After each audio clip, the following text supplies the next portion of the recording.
Roberto Lobo. Olá, Guarapuava. Bom dia, região. Uma ótima segunda-feira a você. Muita gente chega segunda-feira, já chega com cara triste. Ah, é segunda. Olha, eu digo para você, é segunda sim, mas é uma oportunidade a mais de você fazer a diferença. Uma nova semana comece na tua vida, que ela seja vencedora, que aí no teu trabalho seja você vendendo, atendendo, fazendo, produzindo, você faça o melhor na tua função. É isso que eu desejo para você. Bem-vindo. Esta é a TV Humaitá. Em breve, TV estará totalmente digital e, é claro, será uma honra falar mais claramente ainda com você. A Associação Comercial e Empresarial de Guarapuava comemorou 64 anos de atuação da entidade aqui na cidade. Ela é responsável por representar a classe empresarial local. A associação tem realizado cada vez mais ações que visam o crescimento do setor produtivo da região de Guarapuava. Importante aí, portanto, e parabéns pelos 64 anos da Associação Comercial e Empresarial de Guarapuava. Pesquisa de preço dos principais itens que compõem a lista de material escolar. Aliás, é uma pesquisa extremamente importante, caros amigos, vocês que estão voltando para a escola, para a faculdade, enfim, vocês que necessitam de material escolar, meu caro Paulinho.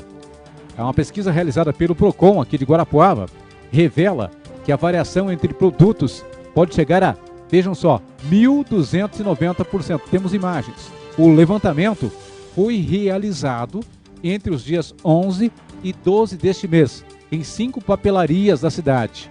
O levantamento leva em conta o item, mas não diferencia as marcas e a personalização dos materiais, como o uso de personagens, por exemplo. Agora é importante que você pesquise para que você não seja enganado. Qualquer dúvida, entre em contato com o Procon, que tem toda a pesquisa e o link para você achar a pesquisa. Também se pode entrar no site da Prefeitura, procura notícias, Procon, lá está o link com os preços e as margens de lucros, enfim. É importante, né? A gente não quer que o pai e que a mãe seja enganado ou compre gato por lebre, ou pior, compre mais caro ainda do que já é. Ei, você viu o vídeo do padre?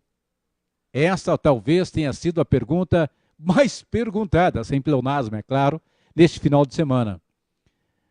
Ou a pergunta mais realizada no Twitter, este final de semana, no Facebook e principalmente no WhatsApp, né? Onde o assunto literalmente viralizou. Uma vergonha? Uma constatação? Não sei, tem matéria no ar. Você viu o vídeo do padre?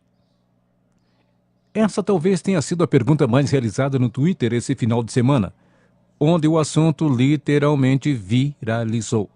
O fato refere-se ao vídeo que tornou-se viral no WhatsApp guarapuavano e nas páginas de notícias e até de humor, onde o assunto foi o mais discutido deste ano. O padre, flagrado furtando óculos em loja no shopping enquanto passeava com um jovem que teve a identidade preservada. Há quem afirme que a garota que passeava com o padre poderia ser menor de idade. A família está em silêncio. O vídeo era verídico e foi complementado pelo vazamento de um áudio onde funcionária da loja relata o fato ao supervisor e informa sobre o assunto que foi levado às autoridades policiais. O padre é Vinícius Araújo, da Paróquia Divino Espírito Santo, do bairro Vila Bela, onde era o padre-chefe, conhecido como pároco. Após as denúncias, ele foi afastado pela diocese da função de pároco, mas continua como padre. Na congregação a que pertence, e deve responder ao furto dentro de sua função, a Congregação dos Sagrados Estigmas de Nosso Senhor Jesus Cristo, Estigmatinos, lá também responde na justiça comum ainda pelo furto que cometeu.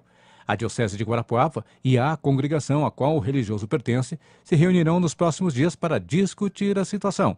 Em nota, a Diocese de Guarapuava repudiou a atitude do padre, que confessou o furto, e salientou que está colaborando com todas as investigações e repudia veementemente a atitude do religioso, que deveria ser exemplar perante a sociedade e aos fiéis católicos. Em relação a outro assunto, como dinheiro, igreja, ou melhor, recursos desviados, já tivemos outros episódios recentes que chocaram católicos. E afastado mesmo, à época, foi somente o denunciante, porque os denunciados continuam por aí.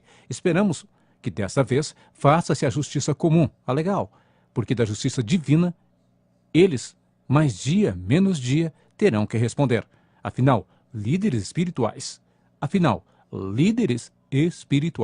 Furtando e ainda passeando com jovenzinhas é muito estranho.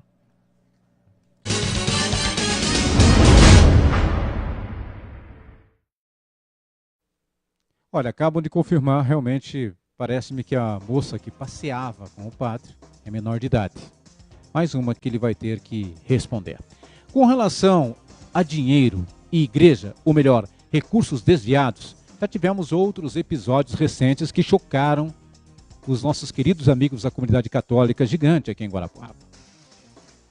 E afastado naquela época foi somente o denunciante, porque os denunciados estão por aí até hoje, é gente poderosa dentro da igreja.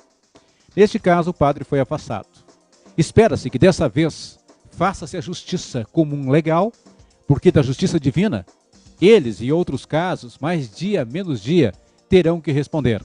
Afinal, líderes espirituais, furtando e ainda passeando com jovenzinhas menores de idade, é um pouquinho assim, ou talvez assim, muito estranho.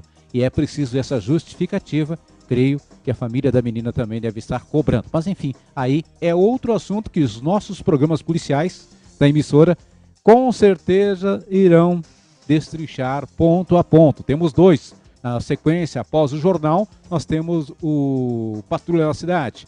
E à tarde, às 18h45, o Oliveira Urgente. Dois programas policiais que tratam de assuntos policiais e denúncias da cidade. Quem sabe eles podem destrinchar outros detalhes dessa história que viralizou. Ah, mas foi só um óculos, me dizia um amigo que defende o padre. Eu falei, um óculos dessa vez. Aí a gente falou sobre outros casos que aconteceram envolvendo líderes religiosos aqui na cidade. Bem claro, seja líder católico, seja líder evangélico, aprontou, tem que ser detido, afastado e, na minha opinião, retirado da circulação como líder religioso. Líder que é líder não faz esse tipo de coisa, até mesmo porque as suas ações influenciam outras pessoas. Falando em igreja, a Igreja Católica é condenada a pagar indenização de 12 milhões por exploração sexual à Justiça do Trabalho. Como assim? A Justiça do Trabalho condenou, temos imagem, a Arquidiocese da Paraíba a pagar uma indenização de 12 milhões por casos de exploração sexual contra menores de idade. O crime foi praticado por padres e até o arcebispo, senhoras e senhores, emérito do Estado, estão envolvidos neste escândalo. O assunto de pedofilia de padres foi levantado ontem em matéria do Fantástico da Rede Globo, que ouviu um rapaz que foi assistente de missa e seminarista.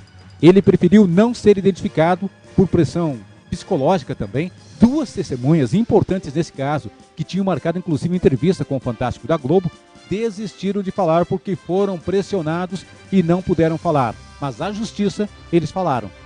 Mais um entre tantos casos de adolescentes que têm sua vida marcada pela exploração sexual dentro de um lugar, senhoras e senhores, que deveriam ser defendidos, ouvidos e, acima de tudo, respeitados.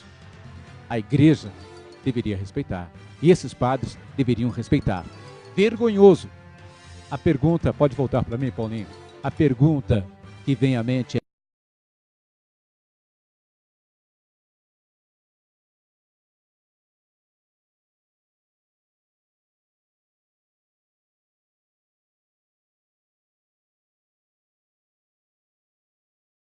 na noite de ontem. De acordo com a polícia militar, os suspeitos roubaram um carro em Apucarana, na tarde do último sábado. E ontem, eles entraram em um posto de combustível em Sarandi, também aqui no norte. Os funcionários desconfiaram e chamaram um policial que estava de folga. O militar foi até o local e tentou abordar a dupla. Ainda segundo a polícia, um dos homens sacou uma arma e atirou na direção do policial, que não foi atingido. Em seguida, a dupla fugiu pela PR-376. Policiais de Sarandi e Marialva começaram a perseguir os suspeitos pela rodovia. O homem que dirigiu o veículo roubado perdeu o controle da direção e capotou. Os dois fugiram pela mata e foram encontrados horas depois em um terreno pela polícia. A PM diz que houve troca de tiros, sim, e os suspeitos foram atingidos. Os policiais, graças a Deus, não se feriram. Já os bandidos apesar do SAMU ser chamado e ir a atender eles, os dois morreram no local, CPF cancelado. Os corpos dos dois bandidos foram encaminhados ao Instituto Médico Legal IML e ainda não foram identificados. Então, portanto, estes estão vendo a grama nascer pela raiz. Antes, mãe dos bandidos chorando do que a mãe dos policiais. Parabéns pelo trabalho aos policiais. Dengue. A dengue começa a assustar e municípios se reúnem e já preparam-se para combater. A reunião aconteceu em Ponta Grossa. Equipes dos 12 municípios da Regional de Ponta Grossa participaram de uma capacitação sobre o manejo clínico ao paciente com suspeita de dengue. A região, que não havia registrado a circulação do vírus da doença, já conta com 9 casos em investigação. 3 foram confirmados e um deles, justamente o de Ponta Grossa, é autóctone, ou seja, a doença foi contraída no próprio município. Os outros casos, em Carambeí, Castro e Palmeira, são de pessoas que estavam em viagem. O programa de capacitação pretende sensibilizar médicos, enfermeiros e técnicos para o reconhecimento dos sinais e sintomas da dengue, para que a doença não evolua para casos mais graves. O treinamento também deve ser ministrado na Regional de Cornélio Procópio, que investiga outros casos da doença. Desde agosto do ano passado, o Paraná confirmou 129 casos de dengue em 38 cidades, a maioria nas regiões Norte, Noroeste e Oeste. A Secretaria de Estado da Saúde reforça o papel da população na limpeza dos quintais e possíveis criadouros do mosquito. De Curitiba, Elaine Nunes.